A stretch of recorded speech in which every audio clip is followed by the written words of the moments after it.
right this way, and today we're going to talk about why Democrats just can't seem to work with Republicans.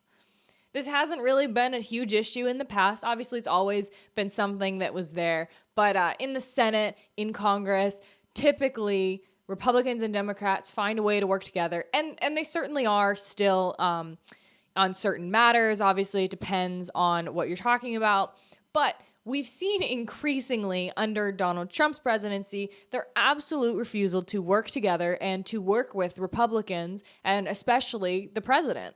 Pelosi has made this extremely clear that she absolutely refuses to work with Donald Trump by refusing to pass the stimulus bill. This wasn't a first rough draft of it. It was already a deal meant to compromise with Democrats. But Pelosi won't even look at it. Why does this matter, right? Why does it mean she's not working with him just because she refuses to pass something? Normally, it doesn't. But the stimulus bill, it's exactly what it sounds like. It's stimulus checks going out to Americans. And Nancy Pelosi won't pass it to get Americans the help that they need. So, when asked by a reporter, a CNN reporter actually, Wolf Blitzer, she absolutely refused to, one, answer him, and two, explain herself in any way. We're going to look at a couple clips of this video and talk about each one. Many Americans are waiting in food lines for the first time in their lives. Can you look them in the eye, Madam Speaker, and explain why you don't want to accept the president's latest stimulus offer? So his question is super simple. He's got Nancy Pelosi on his show. He's interviewing her, and he's asking her a very fair question. There are people that need this money, but you're trying so hard to make the president look bad. You're doing it at the expense of the American people, the very people that you were elected to protect and take care of. Well, because, thank you very much, Wolf, and I hope you'll ask the same question of the Republicans about why they don't really want to meet the needs of the American people. Why would he ask the Republicans that? They're actually the one who provided the stimulus bill. She's just the one who's not agreeing to let it go through. She's not agreeing to pass it. The Republicans put it right here, but they're not meeting the needs of the American people. With government, with any sort of government or politics, there always has to be compromise. Neither side is ever going to end up with exactly what they wanted or saw fit for the people. But you have to compromise and get people what they need when they need it. These people, like Wolf said, they need this money. People who've never gone this long without jobs in their whole lives. There's Americans who have been more affected by the response to COVID-19 than the actual virus itself. And the second that becomes the majority of Americans is the second that we have taken this way, way too far. But let me say to those people, because all of my colleagues, we represent these people. I have for over 30 years represented my constituents. I know what their needs are. I listen to them, and their needs are not addressed in the president's proposal. But Nancy, these people need money.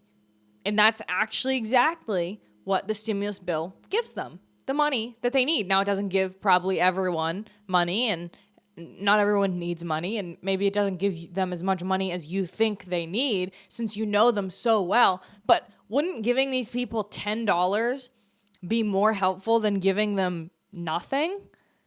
Of course. And I mean, I'm certain people aren't getting $10. These stimulus checks are like $1,000 each, I think.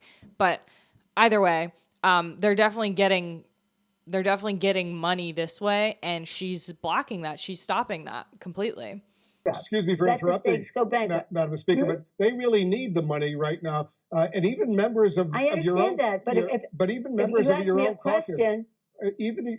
your own caucus, Madam Speaker, want to accept this deal. $1.8 trillion. Congressman Ro Khanna, for example. Well, let me just quote Ro Khanna, a man you know well. I assume you admire him. He's a Democrat. And he just said this. He said, people in need can't wait until February. $1.8 trillion is significant and more than twice the Obama stimulus. Make a deal. Put the ball in McConnell court. So what do you say to Ro Khanna? What I say to you is, I don't know why you're always an apologist, and many of your colleagues apologists for the Republican position. Ro Khanna, that's nice. That isn't what we're going to do, and nobody's waiting till February. I want this very much now, because people need help now. But it's no use giving them a false thing just because the president wants to put a check with his name on it in the mail. It's exactly that right there. The Democrats do this all the time. They put it right in front of you and they expect you not to notice it. She just said her reasoning for why she won't pass it. Because she doesn't want checks that save the American people to come out before the election with Donald Trump's name on them. It's exactly what she just said. She gave her reason right there. And of course, she's, not putting it that way, but this is why she won't pass this deal. You realize they pay no respect to the fact that child care is very important for people whose children cannot go to school because they're doing remote learning. Whose fault is it that children cannot go to school? Can you remind me, Nancy, which states do not have children going to school?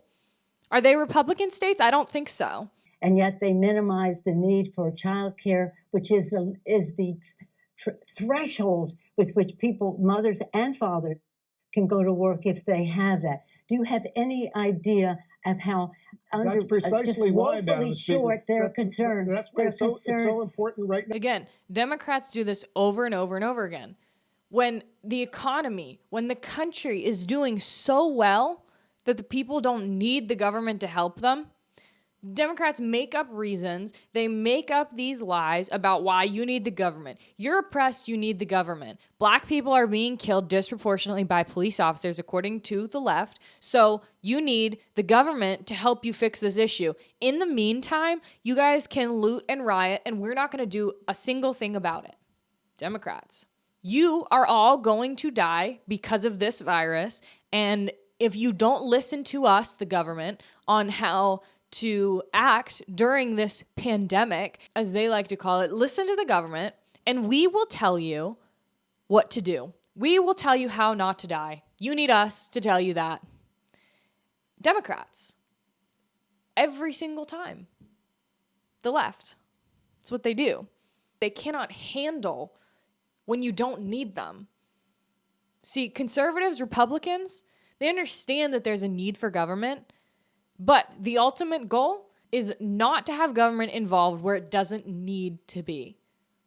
Democrats are just making up reasons at this point, making up things that they can be involved in. It's time to stop allowing them to do that. That we have to fight with them to get them to address the coronavirus crisis because they have said it was a hoax, it was magical, it's a miracle, it was going to cure it. It hasn't. And that's why we find ourselves in this situation. I feel very confident about the knowledge that I bring to this, but more importantly, the knowledge that our chairs of jurisdiction, science-based, academically documented, institutionally suggested in terms of what the cost would be to do it and to do it that way. And about, we talk about child care, yes, we talk about safety in the workplace. Safety in the workplace, that's a very important issue, especially in the time of the pandemic. So what I say to those people is, we're going to get a deal. And when we do, it will be retroactive. It will be retroactive. Here's what you wrote in a letter to House Democrats, Madam Speaker. And I ask these questions only, as you know, so many millions of Americans are suffering. But you quote two people who know nothing about the agreement. There is no agreement. But what the suggestions are, as if there's some authority on the subject. There it is again. Every single time. You ask her a question that totally makes sense. Why wouldn't you do this? It makes sense for the American people to at least help them. Something is better than nothing. She said, you have no idea. You just don't know what you're talking about. Democrats do this all the time. They do it to Donald Trump on the debate stage. They do it over and over again. You don't know what you're talking about. You're not knowledgeable, so you can't speak to this issue. And, it's the same thing with a man can't speak about abortion because he couldn't possibly get pregnant.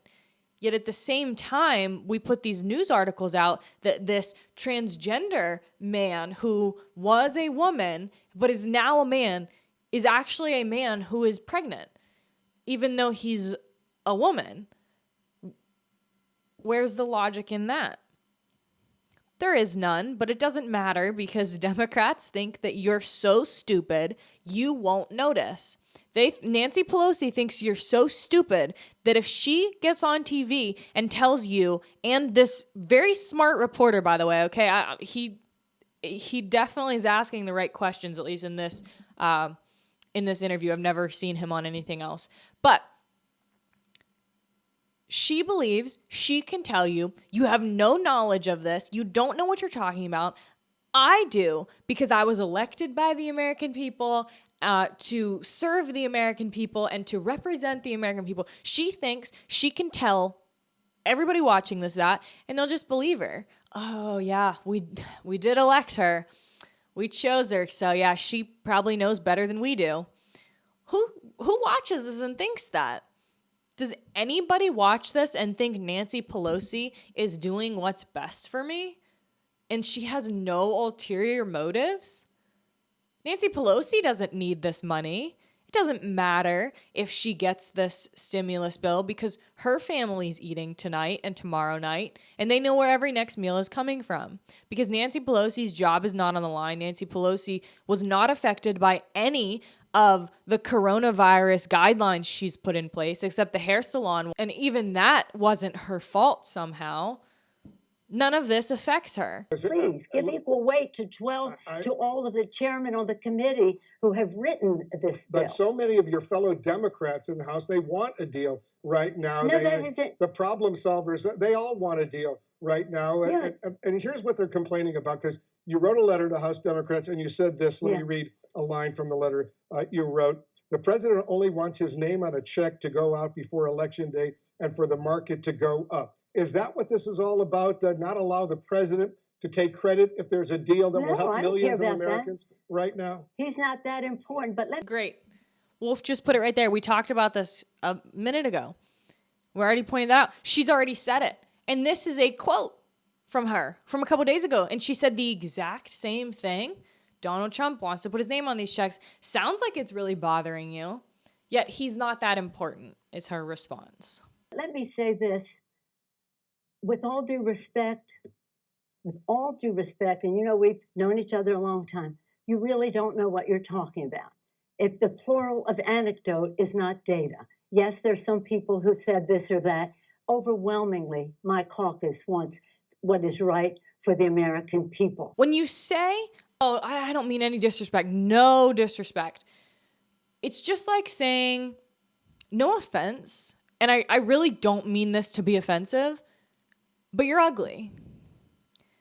That's still offensive. And the same thing when you say, no disrespect meant, and I really don't mean disrespect, but you have absolutely no idea what you're talking about. It's still disrespectful, and it's honestly just rude because the Democrats do this all the time. They say, you don't know what you're talking about. They try to discredit you. And the Democrats are so one for all of this social justice stuff, and gaslighting is like a term that people like to use all the time now. But like the Democrats, they invented gaslighting. You have no idea what you're talking about. You're overreacting over this. You don't know. You don't know what you're talking about, so you can't actually have an opinion on this. Sorry, Wolf. I just want to point out, $1.8 trillion. $1.8 trillion is a lot of money. The American people need that money ASAP because they're suffering right now. And I'm not saying it's perfect, but I'm saying... And you don't care how it's spent. I care, of course, how it's spent. But what I don't understand is why not talk to the president personally, call him up and say, Mr. President, let's get a deal tomorrow. Look. She still has not answered his question one time. He's just saying, Nancy, tell me why something is not better than nothing. And she can't even answer that because it is. Everyone knows something is better than nothing. But Nancy has to defend her position. She has to defend her position of only doing this to make sure President Trump doesn't get to look extra good right before the election. That is all she's doing. And Madam Speaker, I certainly respect you, but I also respect Ro Khanna. I respect Andrew Yang. I respect members of the Democrats who are members of the problem solvers. They want a deal because so many people right now are suffering. The problem solvers, by the way, don't have any earned income tax credit or child tax credit in their proposal either. But let's not go into that. Yeah. Look at her face. He's saying, I respect you. I respect Ro Khanna. I respect Andrew Yang. I respect all of these people that you just said are idiots. I respect every single one of them. She's shaking her head. No. Nancy's losing it. You evidently do not respect the chairman of the committees who wrote these bills. I respect and all of you. And I wish you would respect the knowledge that goes into getting meeting the needs of the American people. But again, you've been on JAG defending the administration all this time with no knowledge of the difference between our two bills. And I thank you for giving me the opportunity to say that to you in person. Someone needs to tell Nancy respect does not equal agreement. Just because you respect someone or respect their opinions, it doesn't mean you agree with them. It just means you respect them. You think, hey, this is an upstanding human being who is doing whatever they think is best or just simply whatever they believe to be true. And I don't need them to agree with me, and I don't need to agree with them. That's respect. Madam Speaker, these are incredibly difficult times right now, and we'll leave it on that note. Thank you so much for joining us. We'll leave it on the vote that you are not right on this, Wolf, and I hate to say that to you. But I feel confident about it, and I feel confident about my colleagues, and I feel confidence in my chairs. And it's not about me. It's about millions of Americans who can't put food on the table, who can't pay the rent, and we represent them. And we represent them. Getting by these long food lines that we're seeing. I know you are. I'm just saying. We represent them, and we know them. As we say, we know them. We represent them. Don't let the perfect be the enemy of the good, as they say. It is nowhere near perfect. Madam Speaker. Always the case, but we're not even close to the good. All right, let's see what happens, because every day is critically, critically important. That end part of the video, I just can't look away from. I don't know how many times she said that over and over again. I wasn't repeating that. Like, I wasn't replaying that over and over again. She literally said it that many times. And again, it's what I said at the beginning of the video, what I pointed out. She thinks you're so stupid that you're just going to listen to her. She knows what's best. Mama Nancy is going to take care of you. You don't need to worry about what's in this bill. I don't even want you to read it, because then you might understand I'm not doing what's best for you. You might understand that if you actually took the time to look at it or to research it on your own. But Nancy doesn't want you to do that. She knows what's best for you. She's going to take care of you. It's her responsibility. It's what she was elected to do. And no disrespect, but you're too stupid to do it. I don't know about you, but I'm super tired of hearing this from Nancy Pelosi, Joe Biden, Kamala Harris. If Joe Biden is elected, this isn't going to end. Nancy Pelosi threatened to quit if Trump was reelected. But if Joe Biden's elected, I'm certain she has no qualms about staying. I bet she respects Joe Biden as long as he agrees with her. If you've enjoyed this episode, you can give me a thumbs up on YouTube. You can leave a review on Apple Podcasts, and you can also check out my Instagram at right.this.way.